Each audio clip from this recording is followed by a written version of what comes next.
గత 2 రోజుల క్రితం సారంగాపూర్ మండలంలో భారీ వడగళ్ల వర్షం పడడంతో రైతులకు తీవ్రంగా నష్టం వాటిల్లింది. శుక్రవారం టీఆర్ఎస్ నియోజకవర్గ ఇన్ఛార్జ్ డాక్టర్ సంజయ్ కుమార్ దెబ్బతిన్న పంటలను పరిశీలించారు. అనంతరం డాక్టర్ సంజయ్ మాట్లాడుతూ ఈ సంవత్సరం వర్షాలు బాగా పడడంతో రైతుల పొలాలు బాగా పండాయని, కానీ అకాల వర్షంతో సారంగాపూర్, బీర్పూర్ మండలాల్లో పంటలు తీవ్రంగా దెబ్బతిన్నాయని, అధికారులతో నష్టపోయిన రైతుల వివరాలు సేకరించి ఎంపీ కవిత సీఎం కేసీఆర్ దృష్టికి తీసుకువెళ్లి నష్టపోయిన రైతులకు నష్టపరిహారం వచ్చేలా తన వంతు కృషి చేస్తానని అన్నారు.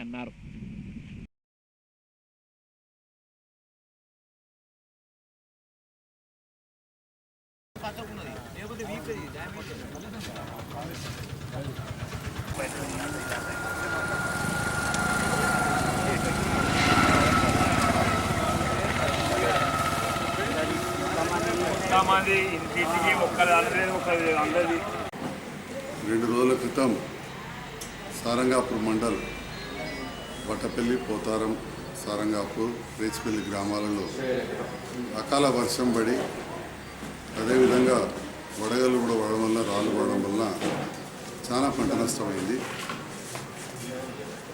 ఈ సంవత్సరం వర్షాలు బాగుపడి మన ప్రభుత్వం విద్యుత్తు కూడా బాగా ఇవ్వడం వల్ల పంటలన్నీ కూడా చాలా బ్రహ్మాండంగా ఉన్నాయి. పొలాలు కానీ, మొక్కజొన్న తోటలు, మామిడికాయలు, నువ్వు చేనులు కూడా చాలా బాగున్నాయి. కొన్ని అరటి తోటలు కూడా వేశారు, అవి కూడా చాలా బాగున్నాయి.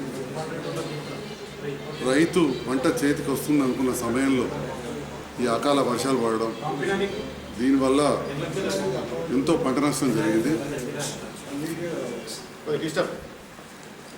ఇమ్మీడియట్గా ప్రభుత్వ అధికారులను అప్రమత్తం చేసి హార్టికల్చర్ ఆఫీసర్లు, అదేవిధంగా వ్యవసాయ అధికారులు, కొన్ని కరెంట్ పోల్స్ కూడా ఇరిగిపోయినాయి కాబట్టి ఎలక్ట్రిసిటీ డిపార్ట్మెంట్ కరెంటు ఏఈలు, డిఈలు, అదేవిధంగా రెవెన్యూ యంత్రాంగం అందరం కూడా అక్కడికి వెళ్ళడం జరిగింది, వాళ్ళు తీసుకుని వెళ్ళడం జరిగింది.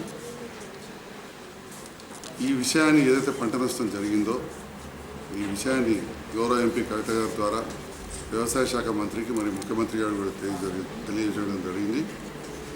నేను కూడా ఒక 2-3 రోజులలో మళ్ళీ పూర్తి డీటెయిల్ రిపోర్ట్ తీసుకొని వెళ్ళి వ్యవసాయ శాఖ మంత్రికి మరియు ముఖ్యమంత్రి గారు కూడా తప్పకుండా నివేదించి నష్టపరిహారం అందేలాగా చూస్తామని చెప్పి